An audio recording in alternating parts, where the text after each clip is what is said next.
नमस्कार। हमारा देश और पूरा विश्व आज कोविड-19 की चुनौती का सामना कर रहा है। कोविड-19 अभी खत्म नहीं हुआ है। ऐसे में हमारा फर्ज है कि हम सतर्क रहें। इसलिए जब तक दवाई नहीं तब तक कोई ढिलाई नहीं। कोरोना से बचाव के लिए जरूरी है नियमित रूप से हाथ धोना, मास्क पहनना और आपस में उचित दूरी बनाए रखना। याद रखिए, 2 गज दूरी मास्क है जरूरी। खांसी, बुखार या सांस लेने में कठिनाई होने पर हेल्पलाइन नंबर 1075 पर संपर्क करें। मैं श्रीमती शाहिना सैयद, शासकीय उच्चतर माध्यमिक विद्यालय चांदगढ़, आज कक्षा में आप सबका स्वागत करती हूँ। आज हम व्यवसाय अध्ययन 11 क्लास का फर्स्ट चैप्टर व्यवसाय की प्रकृति एवं उद्देश्य के बारे में समझेंगे। बच्चों, व्यवसाय क्रियाओं का वर्गीकरण आज हम इस सारणी के अनुसार समझेंगे। जैसे ये व्यवसाय के अंतर्गत कौन कौन सी क्रियाएं होती हैं। उद्योग और उद्योग के अंतर्गत विभिन्न प्रकार के उद्योग धंधे चलाए जाते हैं। प्राथमिक उद्योग, द्वितीयक उद्योग, तृतीयक उद्योग। प्राथमिक उद्योग के अंतर्गत आता है निष्कर्षण उद्योग व जन्य उद्योग। द्वितीयक उद्योग के अंतर्गत विनिर्माण, रचनात्मक उद्योग। विनिर्माण के अंतर्गत आता है विश्लेषण, कृत्रिम प्रक्रिया, संग्रहण। और तीसरा जो सेवा है या उद्योग के अंतर्गत है वो है तृतीयक या सेवा। व्यवसाय का जो अंग, वो जो व्यवसाय पर आधारित है और निर्भर करता है वह है वाणिज्य। वाणिज्य के अंतर्गत व्यापार के सहायक। व्यापार कई प्रकार से किया जाता है, जैसे कि आंतरिक व्यापार, बाह्य व्यापार। आंतरिक व्यापार के अंतर्गत हम 2 प्रकार का व्यापार करते हैं, थोक व्यापार व फुटकर व्यापार। इसी तरह से बाह्य व्यापार के अंतर्गत आयात, निर्यात और पुनः निर्यात करते हैं। व्यापार के सहायक जो हैं, जो हमें व्यापार में करने में सहायता प्रदान करते हैं, सहायक सिद्ध होते हैं, वे हैं परिवहन, भंडारण, बीमा, बैंकिंग एवं विज्ञापन। अब आते हैं बच्चों व्यवसाय के अर्थ को समझने पे। तो व्यवसाय शब्द की व्युत्पत्ति व्यस्त रहने से हुई है, अतः व्यवसाय का अर्थ व्यस्त रहना। विशेष संदर्भ में व्यवसाय का अर्थ ऐसी क्रिया या ऐसे किसी भी धंधे से है जिसमें लाभार्जन हेतु व्यक्ति विभिन्न प्रकार की क्रियाओं में नियमित रूप से संलग्न रहते हैं। वे क्रियाएं अन्य लोगों की आवश्यकता की संतुष्टि हेतु वस्तुओं के उत्पादन, क्रय विक्रय या विनिमय में और सेवाओं की आपूर्ति से संबंधित हो सकती हैं। बच्चों, सरल शब्दों में हम कहें तो व्यवसाय वे समस्त मानवीय क्रियाओं से होता है, जैसे धन कमाना या वस्तुओं एवं सेवाओं के उत्पादन, विनिमय, वितरण व विपणन संबंधी होती हैं, जिनका उद्देश्य धन कमाने के साथ समाज के दायित्व को पूरा करना होता है। वे व्यवसाय की श्रेणी में आते हैं। अब आती है व्यवसाय की परिभाषा। कुछ विद्वानों ने अलग अलग अपने मत अनुसार परिभाषाएं दी हैं। H.L. हेने के अनुसार व्यवसाय से आशय उन सभी मानवीय क्रियाओं से है जो वस्तु की क्रय विक्रय से धन उत्पन्न करने या धन प्राप्त करने के लिए की जाती है। विभिन्न विद्वानों में व्यवसाय में आप अपने अपने तर्क दिए हैं, जिसमें हेने का मानना है कि व्यवसाय मानवीय क्रिया एवं क्रय विक्रय से धन प्राप्त करना या कमाना आदि है। मैकटन के अनुसार व्यवसाय का अर्थ आपसी लाभ के लिए वस्तु, द्रव्यों, सेवाओं के विनिमय से है। इसी तरह मैकटन का मानना है कि व्यवसाय आपसी लाभ के लिए किया गया विनिमय है। अब आते हैं व्यवसाय के आरंभ मूल घटक। जो बिंदु दिए गए हैं वो निम्न है। व्यवसाय का स्वरूप नंबर 1, नंबर 2 फर्म का आकार, नंबर 3 स्वामित्व के स्वरूप का चुनाव, नंबर 4 व्यवसाय का स्थान, नंबर 5 वित्त व्यवस्था, नंबर 6 भौतिक सुविधाएं, नंबर 7 संयंत्र अभिन्यास, नंबर 8 सक्षम एवं वचनबद्ध कामगार एवं बल, नंबर 9 कर संबंधी योजना, नंबर 10 व्यवसाय प्रवर्तन।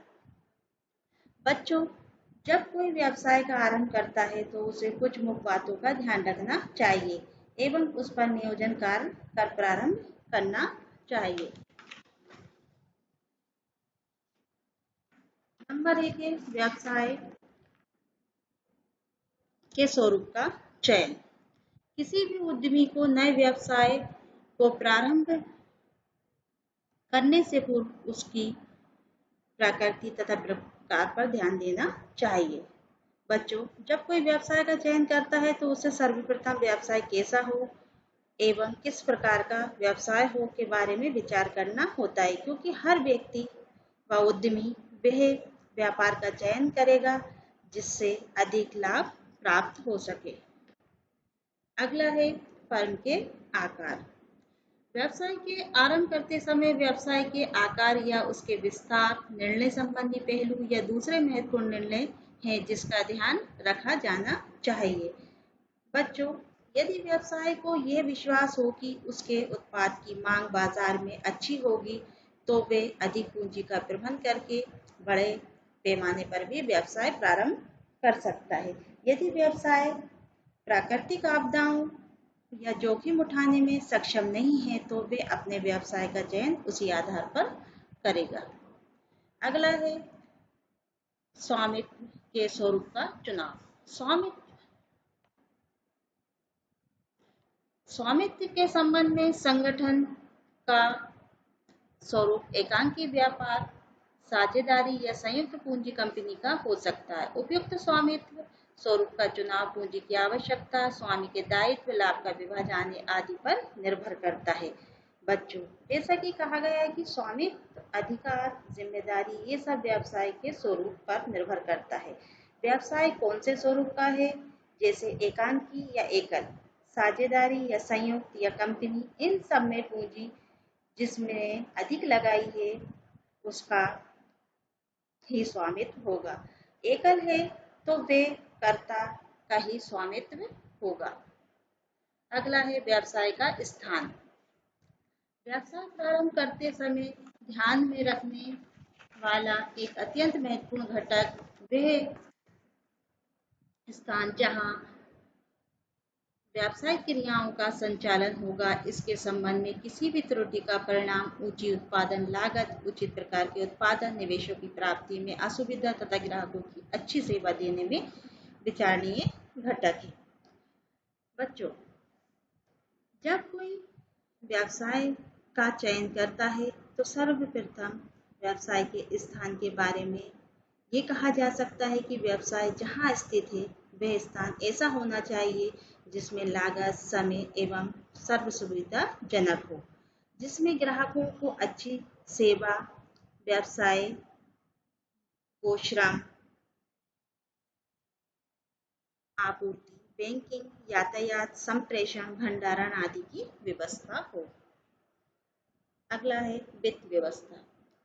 वित्त व्यवस्था से अभिप्राय प्रस्तावित व्यवसाय को प्रारंभ करना तथा उसकी निरंतरता के लिए आवश्यक पूंजी की व्यवस्था करना।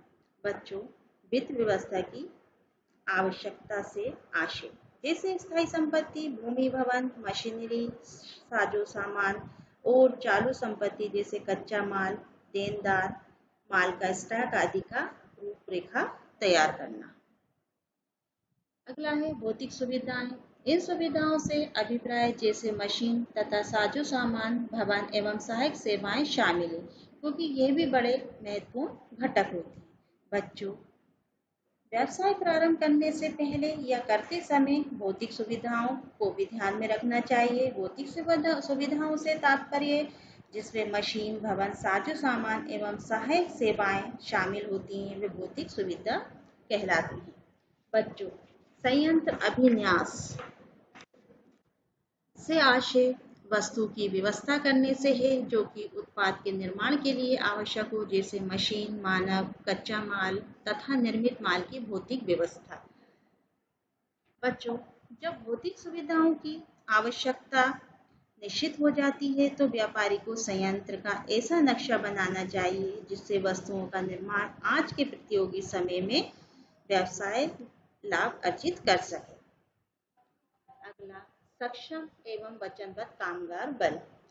प्रत्येक उद्यम को विभिन्न कार्यों को पूरा करने के लिए सक्षम एवं वचनबद्ध कामगार बल की आवश्यकता होती है ताकि भौतिक तथा वित्तीय संसाधनों को वांछित उत्पादन में परिवर्तित किया जा सके। बच्चों, कोई भी व्यवसाय सभी कार्यों को स्वयं नहीं कर सकता। उसे कुशल और अकुशल श्रम तथा प्रबंधकीय कर्मचारियों की आवश्यकताओं में तालमेल स्थापित करना चाहिए।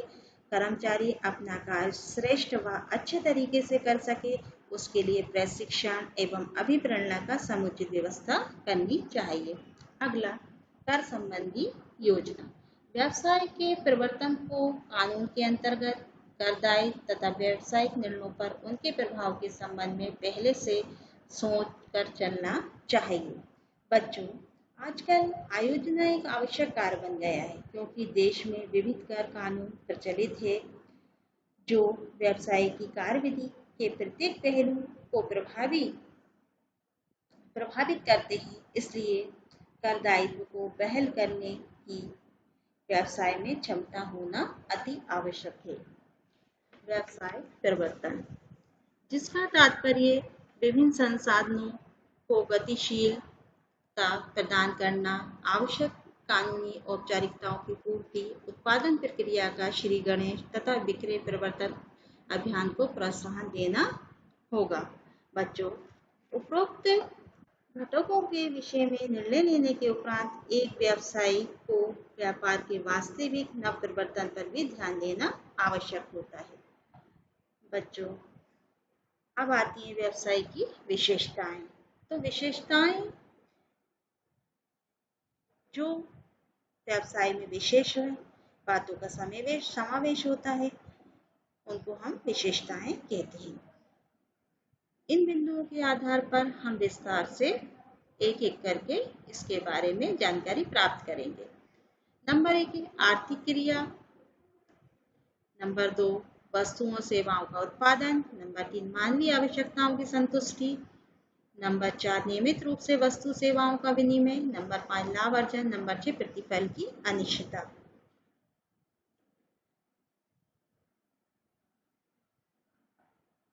ये एक आर्थिक क्रिया है। नंबर 1, व्यवसाय को आर्थिक क्रिया समझा जाता है क्योंकि ये लाभ कमाने के उद्देश्य या जीवन यापन के लिए किया जाता है, ना कि प्यार के कारण अथवा मोह, सहानुभूति या किसी अन्य भावुकता के कारण। बच्चों, जैसा कि आपने समझा कि आर्थिक क्रिया लाभ कमाने के उद्देश्य से की जाती है, ना कि प्यार भाव या मित्रता भाव रखने के लिए। सिर्फ इसका मुख्य उद्देश्य लाभ कमाना होता है, ना कि समाज की सेवा करना। अगला है वस्तु व सेवाओं का उत्पादन। वस्तु को उपभोक्ताओं के उपभोग के लिए सुलभ कराने से पूर्व व्यावसायिक इकाइयों द्वारा या तो इनका उत्पादन किया जाता है या फिर इनका क्रय किया जाता है। बच्चों, जब कोई व्यापार प्रारंभ करता है तो उसमें जो वस्तुओं का क्रय विक्रय किया जाता है तो उन वस्तुओं को व्यवसायी स्वयं उत्पादन करता है या फिर कहीं से क्रय कर सेवा प्रदान करता है। नंबर 3, मानवीय आवश्यकताओं की संतुष्टि। प्रत्यक्ष या अप्रत्यक्ष रूप से व्यवसाय में मूल्य के बदले वस्तुओं और सेवाओं का हस्तांतरण मानवीय आवश्यकताओं की संतुष्टि किया गया विनिमय कहलाता है। बच्चों, जब कोई व्यवसाय के दौरान वस्तु के बदले मूल्य प्राप्त करना या लेन देन करना ऐसी क्रिया करता है तो वो विनिमय कहलाएगा। पर जिससे व्यवसाय वह जो प्राप्त कर रहा होता है वे इस क्रिया से संतुष्ट होना चाहिए, परंतु वस्तुओं का उत्पादन उत्पादक द्वारा स्वयं के उपभोग के लिए किया जाता है तो ऐसी क्रिया व्यवसायिक क्रिया नहीं कहलाती। नंबर 4, नियमित रूप से वस्तु सेवा का विनिमय। व्यवसाय की एक विशेषता यह है कि इसमें नियमित रूप से वस्तुओं सेवाओं का लेन देन होता है। एक बार किया गया क्रय या विक्रय व्यवसाय नहीं कहलाता, ये प्रक्रिया निरंतर चलती रहती है। बच्चों, नियमित एवं निरंतर रूप से किए गए व्यवहार ही व्यवसाय में शामिल किए जाते हैं। यदि कोई अपनी घरेलू वस्तु लाभ पर ही बेचे, वे व्यवसाय क्रिया नहीं कहलाएगी। यदि वे अपनी दुकान या घर से नियमित रूप से वस्तु का विक्रय करता है, तो वे व्यवसाय क्रिया कहलाएगी। नंबर 5, लाभ अर्जन। प्रत्येक व्यवसायिक क्रिया लाभ में आय अर्जित करने के उद्देश्य से की जाती है। बिना लाभ कमाए कोई भी व्यवसाय लंबे समय तक कार्यरत नहीं रह सकता। इसलिए व्यवसायकर्ता व्यवसाय का बिक्री की मात्रा बढ़ाकर यह लागत कम करके अधिकतम लाभ कमाने का हर संभव प्रयास करता है। बच्चों, अब तक आप ये तो समझ ही गए होंगे कि लाभ कमाने के उद्देश्य से जो व्यवसाय किया जाता है उसे व्यवसाय कहते हैं, क्योंकि जो व्यवसाय में कार्यरत है उसका भी पुरस्कार उस लाभ में शामिल है। इसलिए यह अति आवश्यक होता है कि हमेशा व्यवसाय का चुनाव अधिक लाभ अर्जन क्षमता व्यवसाय का चुनाव करना चाहिए। अगला, प्रतिफल की अनिश्चितता। नंबर 6, प्रतिफल के अनिश्चितता से तात्पर्य व्यवसाय के संचालन से एक निश्चित समय में होने वाले लाभ की अस्थिरता से है। बच्चों, व्यवसाय में लाभ अनिश्चित होता है। ये नहीं कहा जा सकता कि कब लाभ होगा या हानि।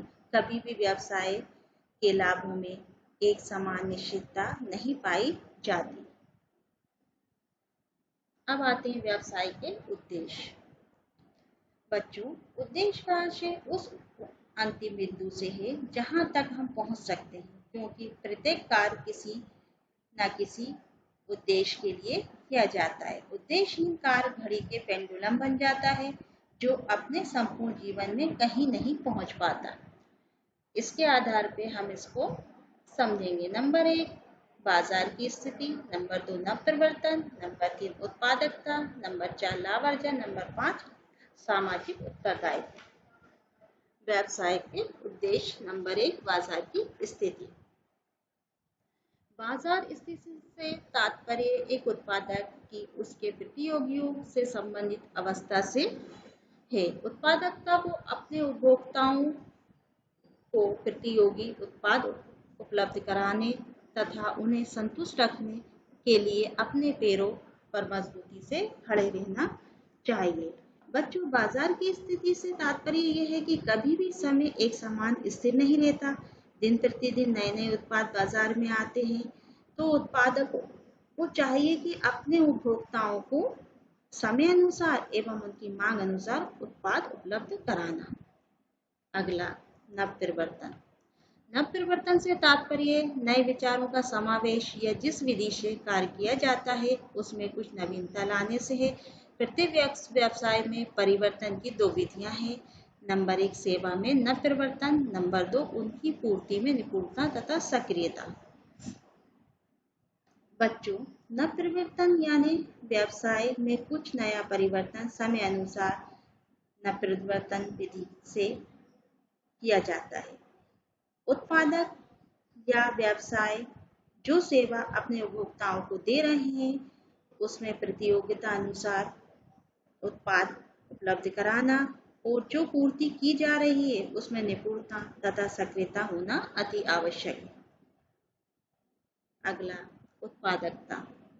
उत्पादकता का मूल्यांकन उत्पाद के मूल्य की निवेश के मूल्य से तुलना करके किया जाता है। इसका प्रयोग कुशलता के माप के रूप में किया जाता है। बच्चों, उत्पादकता का परीक्षण जो उत्पाद से प्राप्त लाभ या जो राशि निवेश की गई है उसके आधार पर आकलन किया जाता है।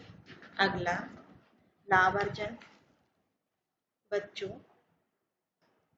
लाभ अर्जन से तात्पर्य वे विनियोजित पूंजी पर लाभ अर्जित करना। प्रत्येक व्यवसाय का एक मुख्य उद्देश्य लाभ कमाना होता है। लाभ की व्यवसाय की सफलता एक सुदृढ़ परीक्षण है। बच्चों, लाभ अर्जन को हम सरल शब्दों में इस तरह समझ सकते हैं, जो व्यवसाय में पूंजी लगाई गई है उससे अधिक या अतिरिक्त पूंजी लाभ के रूप में प्राप्त करना ही लाभ अर्जन कहलाता है। इसलिए हर व्यवसाय का उद्देश्य होना चाहिए कि वे अतिरिक्त पूंजी प्राप्त करे व्यवसाय से। अगला, सामाजिक उत्तरदायित्व। सामाजिक उत्तरदायित्व से तात्पर्य व्यवसाय फर्मों के दायित्व से है। वे समाज की समस्याओं को सुलझाने के लिए आवश्यक स्रोत जुटाएं तथा आवश्यकता अनुसार सामाजिक सेवा का कार्य करें।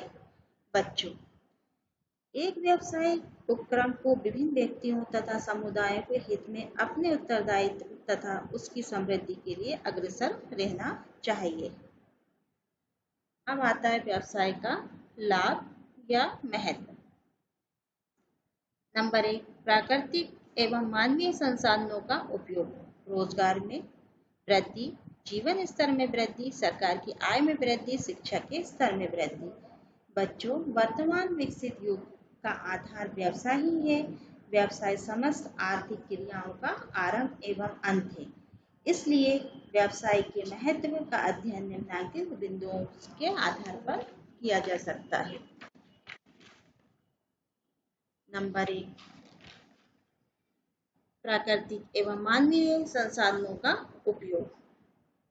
व्यवसाय से देश में उपलब्ध प्राकृतिक एवं मानवीय संसाधनों का उपयोग होता है। व्यवसाय के अभाव में ये संसाधन निरुपयोगी रह जाते हैं। बच्चों, ये आप सब जानते हैं कि व्यवसाय संचालित होते हैं, उसमें जो साधन हैं वे प्राकृतिक या मानव जनित होते हैं। मानव उन संसाधनों का उपयोग कर हमें व्यवसाय के माध्यम से वस्तु की पूर्ति कराता है। यदि व्यवसाय ना हो तो ये संसाधन कैसे रह जाएंगे? शून्य मात्र रह जाएंगे। इसलिए इसको निरुपयोगी कहा गया है। अगला, रोजगार में वृद्धि। व्यवसाय से नए नए उद्योग धंधों की स्थापना होती है, जिससे देश में उपलब्ध मानवीय शक्ति को रोजगार की प्राप्ति होती है। रोजगार के अवसरों से देश का आर्थिक विकास होता है। बच्चों, व्यवसाय में आपने देखा होगा प्रतिदिन नए नए उद्योग धंधों का जन्म होता है, जिससे योग व अयोग मानवीय शक्ति को उनकी योग्यता अनुसार रोजगार के अवसर प्राप्त होते हैं, जिससे हमारे देश की आर्थिक स्थिति में सुधार एवं विकास होता है। नंबर 3, जीवन स्तर में वृद्धि।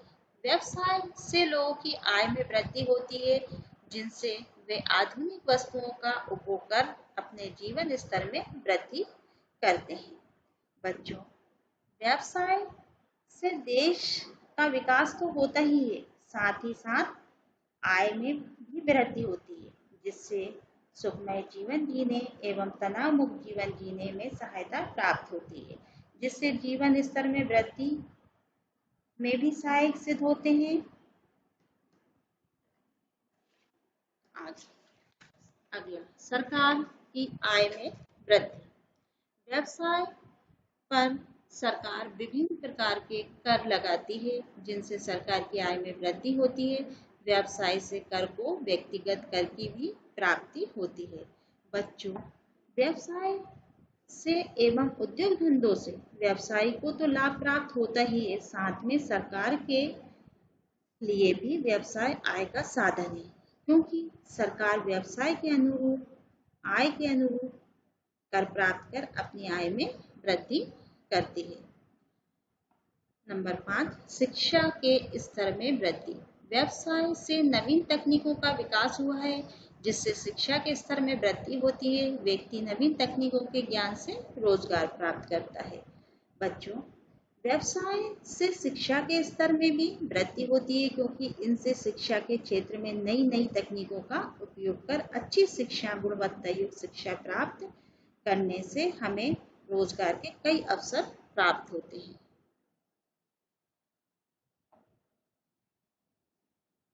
पेशे का अर्थ। पेशेवर व्यक्ति से आशय ऐसे व्यक्ति से होता है जो अपने ज्ञान, कौशल एवं प्रशिक्षण के द्वारा समाज को अपनी सेवाएं देते हुए आय अर्जित करते हैं, जैसे शिक्षक, चिकित्सक, इंजीनियर, चार्ट डॉक्टर, अकाउंटेंट आदि। बच्चों, पेशे में वे क्रियाएं शामिल हैं जिसमें विशेष ज्ञान व दक्षता की आवश्यकता होती है और व्यक्ति इनके प्रयोग से अपने धंधे में आय अर्जित करता है।